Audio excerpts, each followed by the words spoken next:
Hey, what is up? The Leafs Convo back in business for Oakridge Ford in London, Ontario. OakridgeFord.com. It is Sunday, November 22nd, 2020.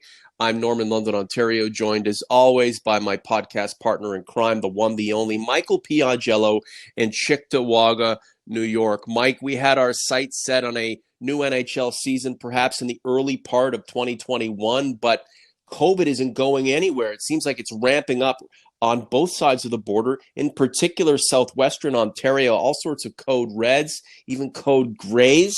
What is this going to do for the ambitions the league has in getting back on the ice? Ironically, it's less COVID and more the situation with the players and the owners right now that may put a squelch on a January 1st start date, because the owners came back to the players after agreeing to a collective bargaining agreement in July and said, well, we didn't think that there weren't going to be any fans at all. We thought by this time there would be fans, and now we need you to, take less, at least on a temporary basis, either defer money or put more money into escrow. Mm-hmm. And the players are obviously not happy about that. And if they don't agree to something, if they don't come to some sort of some sort of understanding about the revenue, then we could see the start of the season delayed. But I mean, right now it appears that, we know that COVID is blowing up everywhere, but with the Canadian division, there won't be any crossing at the border, so the border would not be a factor. And obviously the season's going to start with no fans in the building. So it's just going to be like bubbles in place like Major League Baseball did. And there'll be problems like there were in Major League Baseball, but they did get through the season. And I think that's going to be what the NHL is going to do. Yeah, we have to expect restriction no matter where we go, things limited compared to the way they once were. But as a society, we have to pound through it. Sports included, Mike, on the revenue thing. If there's less revenue to draw from, don't you think you divvy it up appropriately and accordingly? So what are the players upset about? Well, the agreement was 20% escrow and a 10% retention of salary.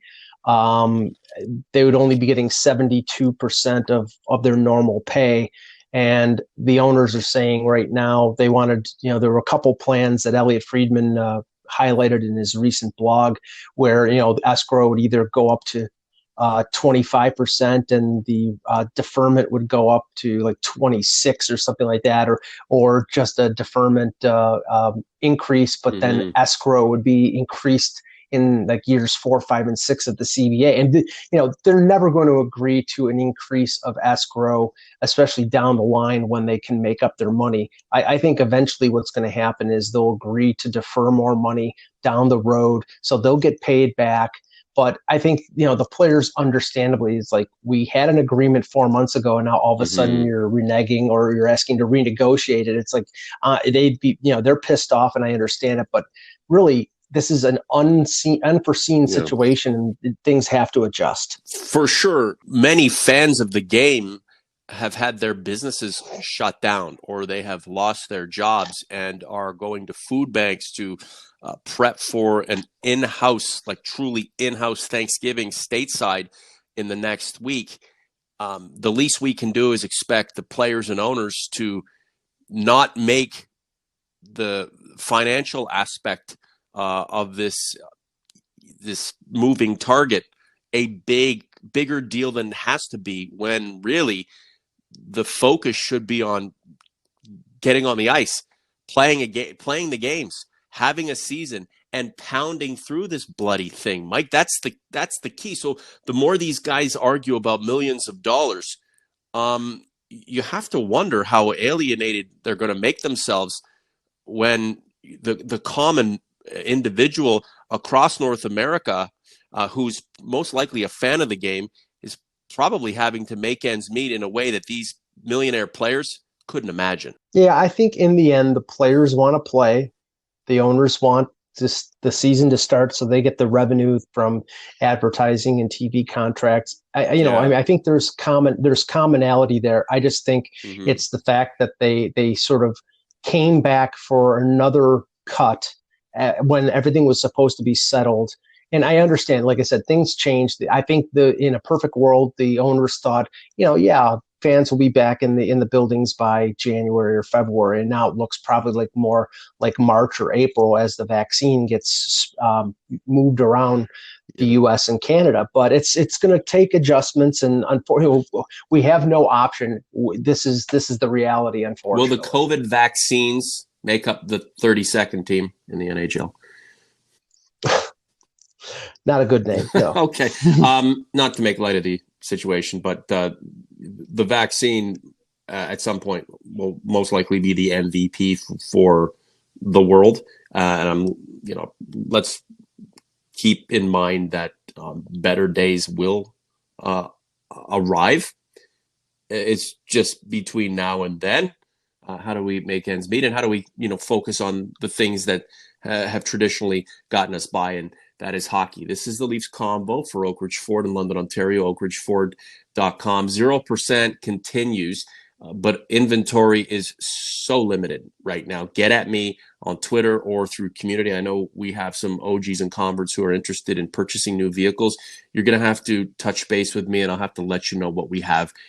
The amount of business that is being done right now is extraordinary, but the inventory is about to turn the page into the 2021s. They will be brilliant, including that newly redesigned F-150 that everyone's talking about, the Bronco coming through, the Mach-E, amazing stuff, but it will be priced at 2021 rates and with 2021 incentives, at least in the early going. Mike, the Leafs Newfoundland affiliate, not even going to bother playing. The 6 teams in the North Division of the ECHL, it was announced last week that they will not play. They'll shut down for the entire season.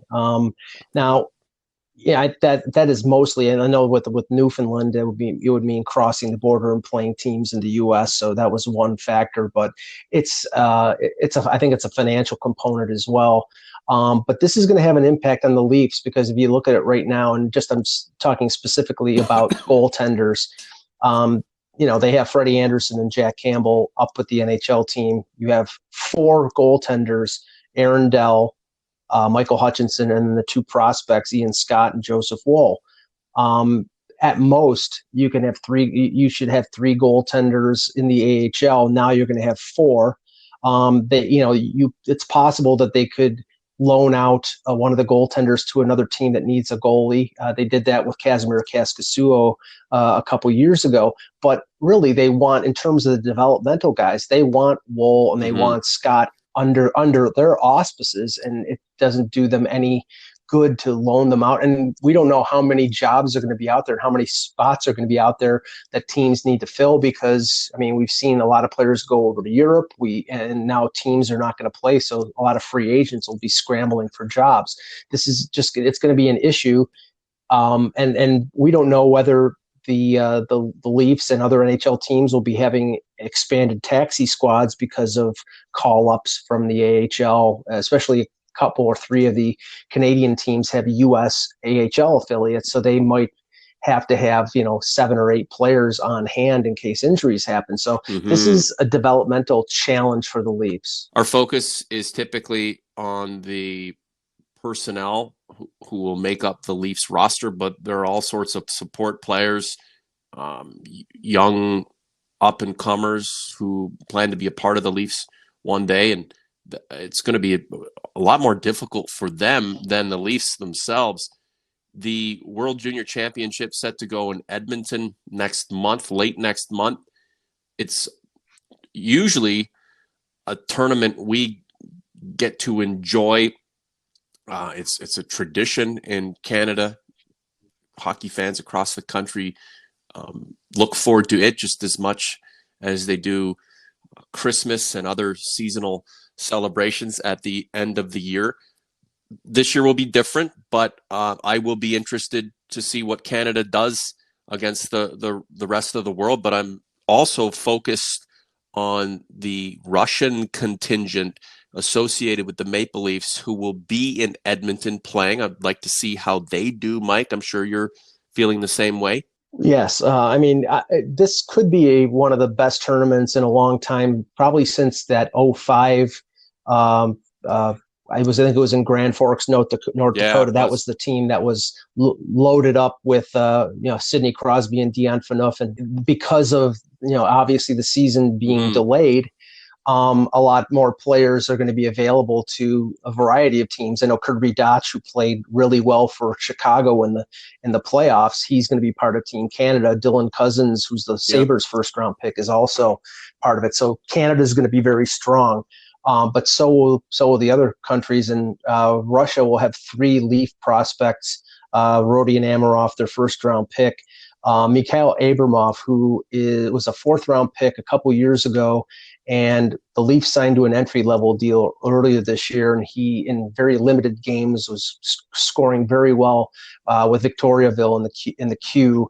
And I won't even try to pronounce the name of the goalie. He was the 4th round pick of the Leafs. It's Artur Akimentov or something. It's a brutal pronunciation. So if I mangled it, I'm sorry, but he will be the backup for Yaroslav Askarov for Russia. Mm-hmm. But there could be as many as 3 or 4 of the Finns that were drafted over the last couple of years. Mikko Kokkonen, Tapi Niemela, Roni Hervinen, and Miettinen, their 6th round pick, all could make the Finnish team, and Nick Robertson could make Team USA. So you could have as many as 7 or 8 Leaf prospects at the World Juniors. I like how you throw Nick Robertson in the end. Well, thank God it was an easy one to Hey, I pronounce. spent almost 20 years as a sportscaster in London, and we would have tons of names that I would just have to throw at the wall, and if it stuck, it stuck. If it slid off, I'd hear about it. Especially tennis highlights. So much honor. You'd have a Russian import joining the Windsor Spitfires. I'd never even heard of them until the highlight comes up at me. And if I didn't vet the highlight ahead of time, that would make for some fun pronunciation live on air. But you'd get good at it. Now that I'm not doing that, Mike, I'll leave the crazy European names up to you. OG's Converse as well. I'd like to thank you so much for all of your participation in the comment section as well as in community. The best way to have your takes read during the show, your contributions added to the podcast through community. Keep that in mind. I love everything you guys offer up below the posts. It's vital. That's why we do what we do, so you can react to it. But anything that you would like directed at us and added to the podcast, put it out on community, and then that way I can get at it. Trend wave. Damn, we need some hockey, boys. Let's get the cup of Joe and get this season rolling. Go Leafs. Go Keefes. Corey Parrish, is Barabanov beginning to tie up loose ends and make his way to North America like Lettinen? He says he's excited to see them both play. Well, Barabanov didn't play for SKA St. Petersburg this year, so I would be surprised if he's not already in Toronto.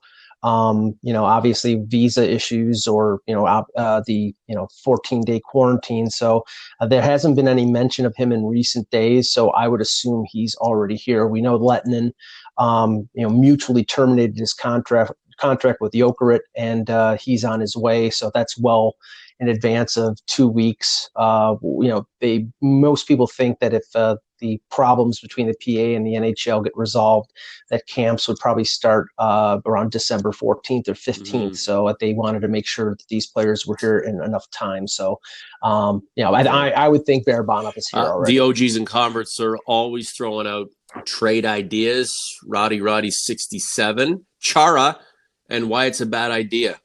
I don't think it is a bad idea. I mean, if they could get him for a league minimum, but until it happens, I'm convinced he's signing with the Bruins. I just find it tough to believe that he's going to leave there, or they want him to leave on such a sour note. I mean, it's sort of smacks of they're waiting for something to happen. Maybe it's the length of the schedule. Maybe it's a trade involving Jake DeBrusk or something. But until I don't see him in the black and gold, I'm going to believe, he's going to go back. Well, there's always Calle Johansson or Rod Langway, even Larry Robinson.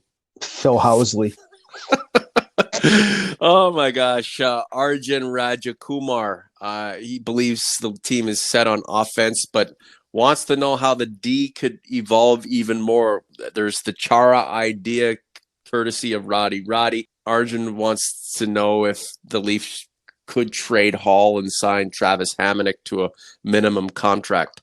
Even on a minimum contract, I think Hamonic would make more than Hall. Hall's making $2 million, and I think they liked the combo of Muzzin and Hall when they played together late in the season and early in the playoffs or the qualifying round, I should say.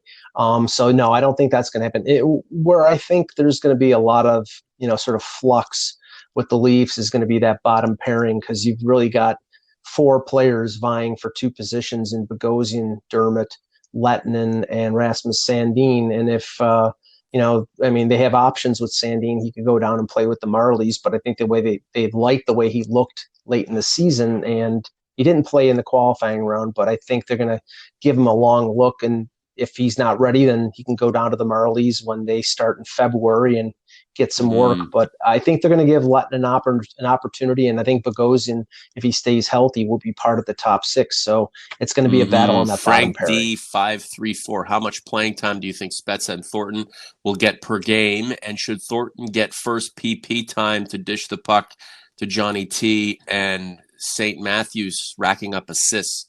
Well, okay. First on the shift and time issue, there's been some speculation. I know Luke Fox from Sportsnet wrote a piece on Thornton and how Thornton is playing well in Switzerland, and he's never played anything below third line center. I think they're going to sort of use him like maybe a shift on the wing in the top six, then a line, then on the third line, then on the fourth line. I think he's going to be moved around.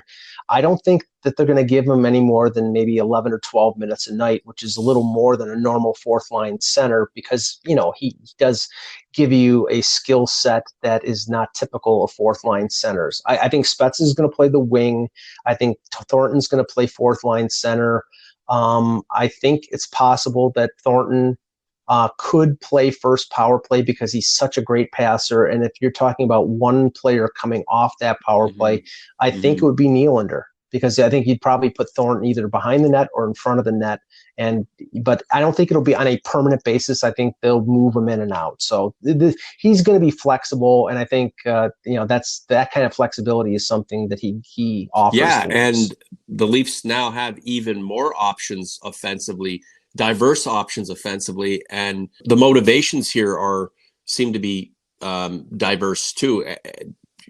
These guys all chipping away for the same reason, but at different points of their careers, bringing with them different levels of experience, not to mention expertise. I'm really excited to see how it all comes together. And we'll wrap with this one. Brent Butcher. Never have all the Canadian teams gone head-to-head in a division like they're speculating for the 2021 season. Could the Leafs come out as the first seed over their Canadian rivals? Would it be enough to tell the rest of the country to go and suck it? Or is that kind of trash talk reserved for a Stanley Cup winner? Well, there'll be a little bit of bragging rights, but if they lose in the first round, then I think the egg will be on Leaf fans' faces. I mean, let's just say this. I look at the 7 teams, and if you went and stayed in the normal divisions, I think 6 of the 7 teams are playoff caliber. So it's going to be a tough division. And I think, Toronto and maybe Calgary and possibly Montreal, depending on how all the additions that they've made gel together, are probably at the top. Edmonton with McDavid and Draisaitl, and Winnipeg. Vancouver has taken a little bit of a step back after Markstrom leaves for Calgary. So I think they're all fairly close, but I'd say the Leafs have a decent chance of coming out on top. But playing against these teams, and it's a 60-game schedule, and you're playing inside your own division, that's 10 games against, or 8 or 9 games against each team. It's going to be really challenging. At the end of the day, Mike, the Leafs have done nothing since 1967. Sure, they've made some Final Fours, but they haven't done anything. You could put Davey Keon and Boreas Salming and Tim Horton on this roster in their primes, okay, with Matt Sundin and Alex McGillney and whomever else. This team would still be second-guessed. There would be all sorts of skepticism around it. just as there is now. At the end of the day, the Leafs have to produce. And we can talk about being excited, and we are. We can speculate ourselves over what type of level a team on paper may be able to get to. We've been doing it for season after season, especially during the Mike Babcock run. Kyle Dubas coming aboard, Lou being there, and the way the team has spent money and done what it has. But even with all of these reconfigurations and these additions and the pomp and circumstance, the Leafs have done F all.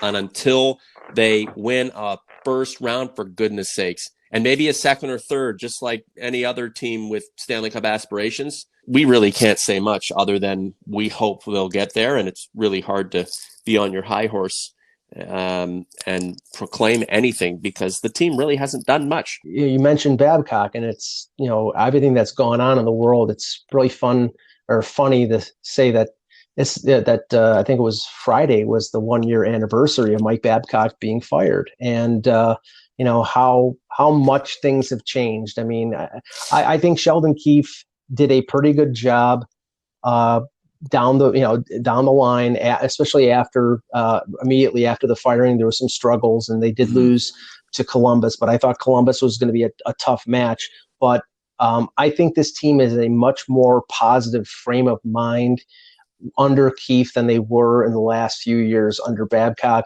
Now that positive frame of mind has to result in victories. I don't think it's because Keith is soft or more of a player's coach. He's pretty gruff, man. That guy is cantankerous. He gets pissed off, and he'll let you know if he doesn't like the way you're playing.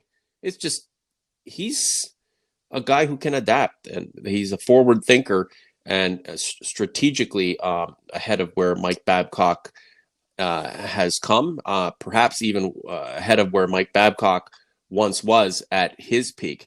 What do you have planned for Thanksgiving, Mike? Oh, plenty of turkey, plenty of stuffing, and not as many people, obviously, because there's limitations in terms of family gatherings based on what our governor has said. So it's going to be a sparse clan at the Agello household. Hey, stay safe, eat, drink, and be merry. Good times are ahead. You got to believe that. OG's converts. If you're stateside, happy Thanksgiving to you. If you're in Canada, love you for all the support. Thank you so much. We'll talk to you next time. The Leafs Convo is out.